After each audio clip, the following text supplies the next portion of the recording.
So how are things shaping up? How do we look sort of year to date? How do we look right now with regard to the Las Vegas resale residential real estate market? Well, let's go ahead and find out. I am Justin Miller, co-founder and principal of the Chong Miller Group. At the Chong Miller Group, we help people buy and sell homes. We help people build wealth through real estate. Please subscribe to the channel if you've not already. Smash the like button, and let's go ahead and dive right into the information at hand. And what that information is in this video, it's the market update, Las Vegas Valley resale single family residential. There's a companion video where I look at condos and townhomes. That'll be coming out shortly. This one, single family residential. This video is being produced on the 7th of September 2023, which means we're looking at data for the month of August 2023 and looking at month-over-month comparisons between July and August of this year and annual comparisons August 2022 through August 2023.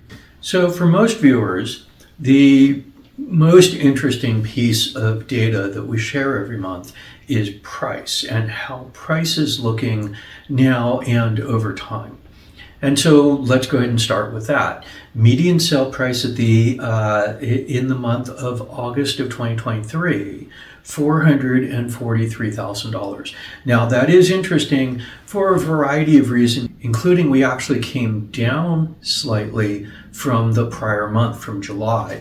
In July, we were at $447,500, which in and of itself was interesting because it was the exact middle point between the peak we had achieved last May at 480 and the nadir that we had achieved in November and again in January of 2023, November of 22 and January of 2023, which was at 415. And so we had come to exactly the middle point of that last month in the prior month in July. We came down slightly. We came down $4,500 or 1.0%. So not a significant move in any direction. We see a little bit of fluctuation no matter what, month to month. And so there's nothing to read into this 1% pullback. It's interesting to talk about and to note, but it has no real consequence. Prices are going up. They've been going up since January. We had recovered half of the drawdown that we saw in the second half of 2022. And while we've taken a little bit of a break from that, we'll talk about why as we go through the rest of this video, why we may have taken a little break. But we did come down $1,000. Now, interestingly, in August of 2022, we were at $445,000. Now remember in May 22, we had been at 480. We had already come down $35,000 to 445 last August. So we are 0.3% below where we were last August. Assuming that prices go up or hold steady in the month of September, we'll actually be above where we were year over year when we look at this next month. So right now we're down 0.3%, and that's a year over year number, right? So over the past 12 months, prices where so many people were talking about crashing, deteriorating markets, everybody going to be losing everything, we came down 1/3, actually less than 1/3 of 1%. That's actually what happened over the prior 12 months. So very stable market. Now actually we'd gone down, we'd come back up. Right now we're down 0.3%. year over year. We're down 1.0% month over month. That's what median sale price looks like in single family resale residential in the Las Vegas Valley. Now there's another way that I look at the price numbers. And remember, these are prices of sold units, not listing prices, but sold units. There's another way that I look at this number, and it's because it gives us a little indication about sort of the internal market mechanism or dynamics that's taking place, and that is price per foot. So on a sold basis, price per foot went up. Where the median sale price came down, the price per foot went up by 0.8% from 243 to 245. So that's really good. I've been commenting over the past couple of months that we were seeing relative deterioration in the top tier of the market, and we were seeing strength in the middle and lower tier of the market. That slightly reversed over this past month. Now we can look at this as an annual issue, and we can see it a little more pronounced in terms of how that's deteriorated from the top end.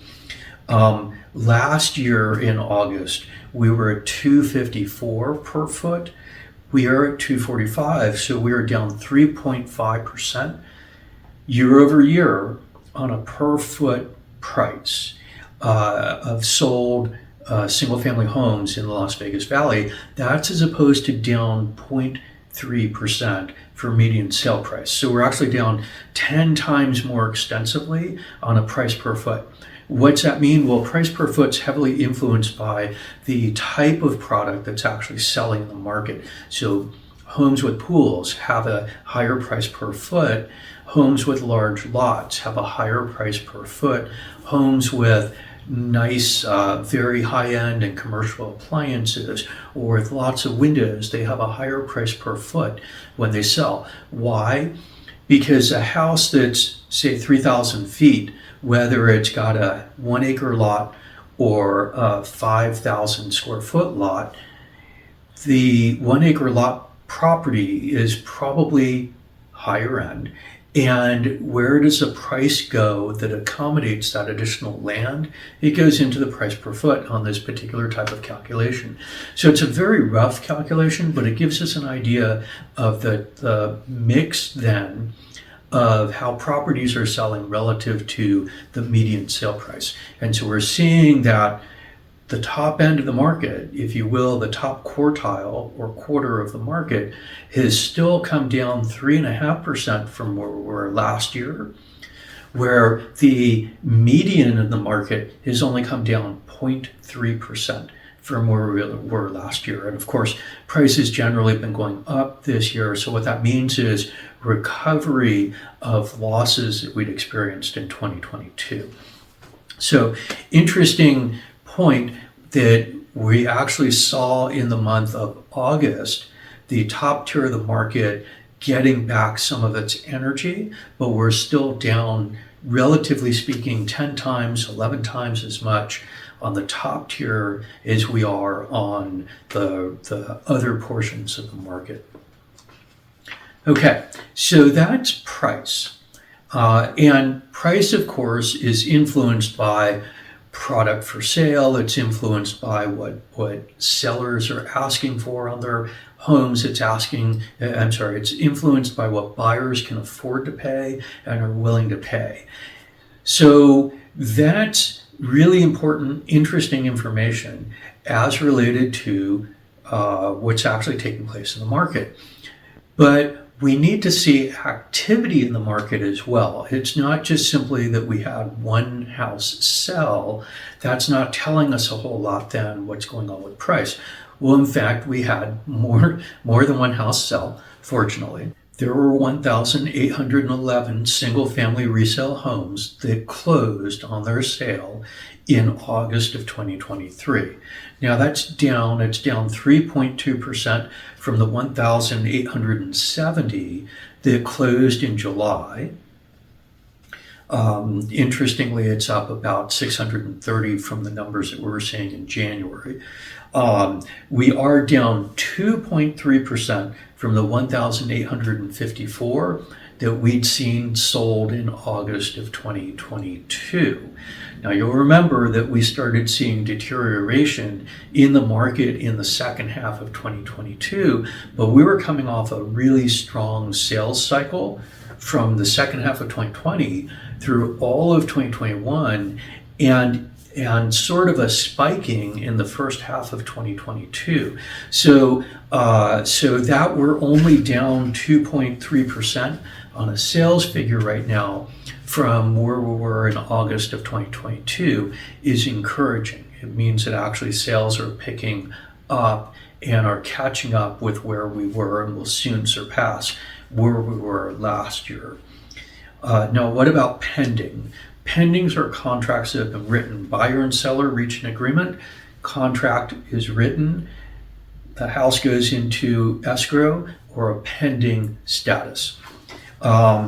Pending sales become closed sales in the month ahead. So that gives us some insight into what may take place looking forward in time, even though it's data about what took place behind us in the prior month. So 1,833 pending contracts were written in the month of August. Now that's just slightly more, it's 22 more than what we had closed in the month of August, but that's still good. It means that there's more activity taking place in the market, people wanting to buy, trying to buy, than what's actually closing. So that's really good. Now this number is actually up from July. We are up 2.5% from the 1,789 units that were pending last in July of 2023. And I'll just point out to you, right? Sometimes I leave it a little bit unclear, but in July, there were 1,789 pending, and in August, there were 1,811 that closed. So 22 more houses closed than went pending in July. Now, that could be because some of those houses were still pending from June contracts. It could be that a house went into contract at the very beginning of August and closed just prior to the very end of August. Usually a pending contract's about 30 days. Sometimes it can be as little as about 21 days. But nonetheless, the pending contracts are really insightful for what we might be expecting to see in the subsequent month. Now, pendings the prior year, 1,932. So we're down 5.1% from that. Now, what does this mean in sort of a holistic sense of the market? Well, pending contracts and closed contracts are indicative of the demand in the marketplace. Again, demand is related to how many buyers there are out there who are willing and capable of buying the products that exist at the prices that are being demanded for those products. The more demand that there is, the greater the number of pending contracts we'll get, and the greater the number of closed sales we'll get. Of course, some things negatively impact on demand, and one of those things has been high interest rates. And I want to talk a little bit about the interest rates. I've talked a lot about interest over the past multiple months, about 12 months now, since the Federal Reserve started this dramatic increase in the federal funds rate, the policy rate, and the impact of that on mortgage interest rates.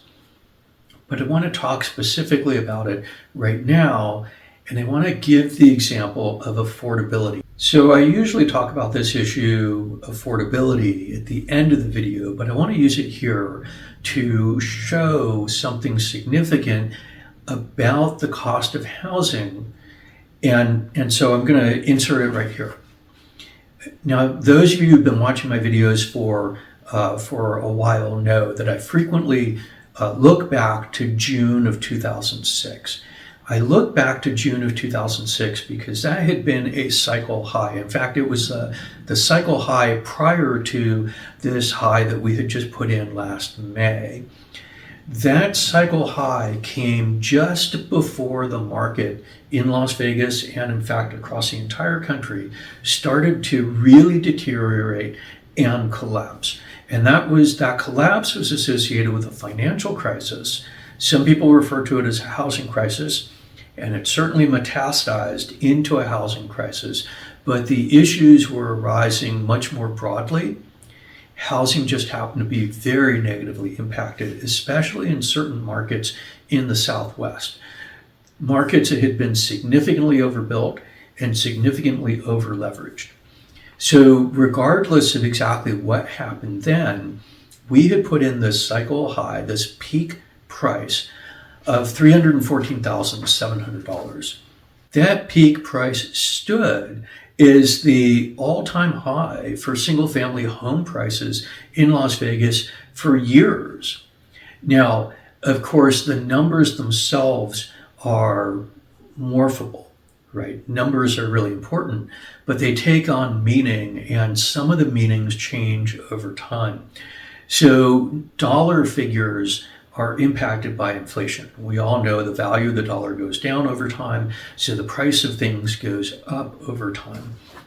Well, if we inflate those numbers, 314,700, that cycle peak from June of 2006 to $2022, that number actually was the equivalent of $448,800. So that number is a really interesting number.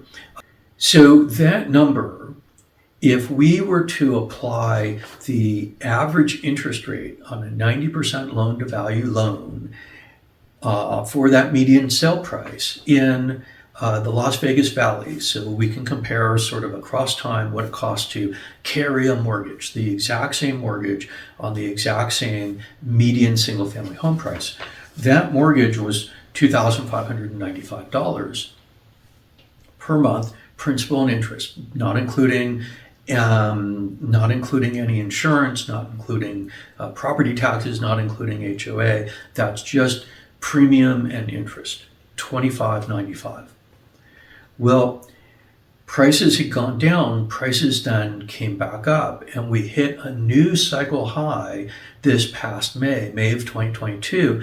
The new cycle, so we get these price waves, if you will, these cycles that move through the environment. Just like the business cycle, we get expansions in employment and we get contractions in employment. Or said differently, we get lower unemployment numbers and higher unemployment numbers as the business cycle works through the economy. Same thing about housing prices, same thing about demand for cars, et cetera, et cetera. We get these cyclical waves through the environment. So June of 2006 was a cycle high. We then saw in 2012 actually a cycle low, and we get back to a new cycle's high in May of 2022, and that was at $480,000. Well, the interest rate's a little bit different, and so if we applied the then average interest rate to that median sale price, we got, again, on the same type of loan, 90% loan to value, fixed rate, 30-year mortgage loan, $2,391 or $204 less per month to carry that property from last year's cycle high relative to what it was in June of 2006, June of 2006. It's kind of interesting, right? As expensive as the market was last May, it still was less expensive on a per month carry basis than it had been in June of 2006, some 14 years earlier, 16 years earlier. Well, what about now, right? We've come down from the peak. We're at $443,000, so we're down $37,000 from the peak $480,000 price. But interest rates have continued to change, and in fact, over the past year, interest rates went higher. So last May, the average interest rate was 5.33%. Most people would absolutely love to get a 5.33% 30-year fixed rate loan mortgage now. Very hard to come by. In fact, last week, the average interest rate on a 30-year fixed rate loan was 7.31%. This is really high. This is actually almost as high as the highest interest rate we saw in all of last year, and it's the highest we'd seen so far this year.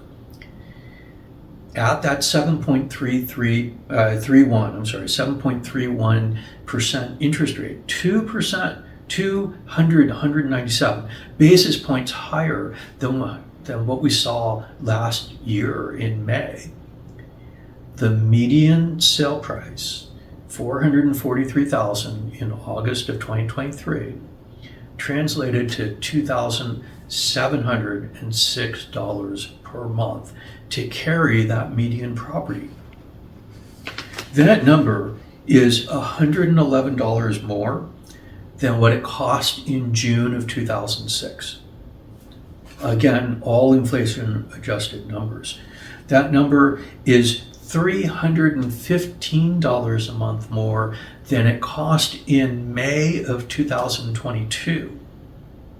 And interestingly, it's $30 a month more than what it cost to buy the median priced home at the average interest rate in July of this year, even though prices came down $4,500 at the median, came down 1% at the median. The cost of carry went up by $30 for that average 30-year fixed rate loan on the median sale price home. So if we think about this increasing price, even though the actual median sale price had come down a little bit, if we think about the buyer is being confronted with still increasing prices because they have to carry this mortgage on a monthly basis. They have to make payments on this mortgage that they're taking out on this home. So we expect that as interest rates are high and go higher, that's going to pull some of the demand out of the market. And when we think about it in that regard, it's actually pretty remarkably strong that we still had 1,811 sold units and another 1,833 contracts that were written to become pending units on single family homes in Las Vegas. So demand continues to exist. Now, as related to interest rates, I've been talking interest rates will start coming down. Actually, over the past week, interest rates have come down more than 10 basis points, and I expect that this is going to continue. The Federal Reserve has started to indicate they probably are going to wait several months before they decide whether or not to raise interest rates again. That means that the mortgage bond market as well as the treasury bond market should be stabilizing for the next couple of months. The gap between mortgage rates and treasury rates is elevated. It's significantly larger than it would normally be. And so I expect that that's going to be coming down, which is going to pull interest rates below 7%, probably during the month of August. And so we'll see average interest rates in August coming down, which should improve the affordability and therefore the demand side of the market for housing in Las Vegas and in fact across the entire country. So there's an insight here that I do want you to think about. We had seen throughout 2022 is the Fed was increasing its interest rates significantly and rapidly. Prices of housing coming down. But price of housing was coming down at a pace that was allowing almost identical carry costs on purchased homes. So what that implied pretty significantly was we were seeing buyers becoming resistant about paying more per month. And so they were saying, look, I want to buy this house. I'll buy this house up to this monthly payment. And that was forcing prices to come down. But prices weren't collapsing. They weren't falling beyond that. Buyers were not saying, I'm willing only to pay less on a monthly basis. They were willing to maintain throughout the second half of 2022 an almost exactly flat level of monthly payment, which was really interesting. It was an interesting way at the time to look at the number, a way that very few other people, in fact, I'm not aware of any other people, looking at the information in Las Vegas in that manner, or in fact anywhere else across the country. But that's what the numbers were actually showing. Pricing on a carry basis was flat last year. through 2022. Well, now buyers have been saying, you know what? I need a house. I really want a house. I'm going to buy a house. And I'm going to buy a house that costs me up to $315 a month more than I was willing to pay last year. Every month, an extra $315. Now, that's meant that prices have recovered some, but not fully. But as interest rates come down, we'll see that monthly carry cost come down if prices were to stay stable, the sale price. I think what we're actually going to see is something different. I think as interest rates come down, we're going to see upward pressure on pricing, because people have already clearly indicated they're starting to become comfortable with these higher rates, and they're starting to become comfortable with higher monthly mortgage payments. So every drop that we see in interest rates is likely to bring additional demand into the market and considerably additional pending home sales and closed contracts. That's the insight looking forward. Okay, so that's the demand side. That's the demand side being impacted by this externality, this external feature, which is interest rates. Demand remains strong even with interest rates being very problematic. And I think interest rates become more accommodating, which will allow demand to start materializing in an even stronger manner. But we have a second side to the market itself, and that is supply. And I've been talking over the past, I've actually been talking since the annual projection video that I did in November of last year, that we were going to see really problematic inventory numbers this year. Not problematically high, but problematically low. And that's what we've been seeing, is inventory just collapsing for a variety of reasons, as I've discussed in other videos. But what's going on with inventory or for sale houses in the Las Vegas Valley in the month of August? Well, inventory continued to come down. We came down to 3,822 single-family homes listed for sale. That's down from 4,109, or down 7.0%. This continues a strong 10-month downtrend in the level of inventory in the market. We are down 59.7%. Almost 60%, 59.7% from the 9,495 single-family homes that were listed for sale in the month of August of 2022. From the peak, which was September of last year, 9,759, we're down 61.9% on inventory. That's over 11 months, but year over year, we're only down 59.7% on inventory. We're well below, we're sitting at about 1/3 of what is normal inventory in the market. We're very inventory constrained. Okay, one other thing here, new listings. Now this is newly listed resale homes coming into the market. Every month we get new sellers deciding that they want to sell their homes. And so this replenishes the supply that's being eaten by pending contracts and closed sales, as well as expired listings and people dropping out of the market for various reasons. This new listings in August of 2023 is interesting because it's 2,454.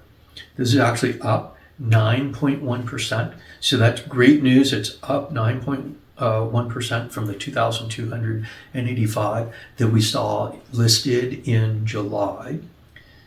But it is down 39.5%, almost 40% from the 4,054 that we saw being listed in August of 2022. If we were to take out the numbers of new listings from November of 2022 through to the present month, to August of 2023, we would see we've never had new listings this low, except in December's, which are the slowest months for new listings every single year on a seasonal basis.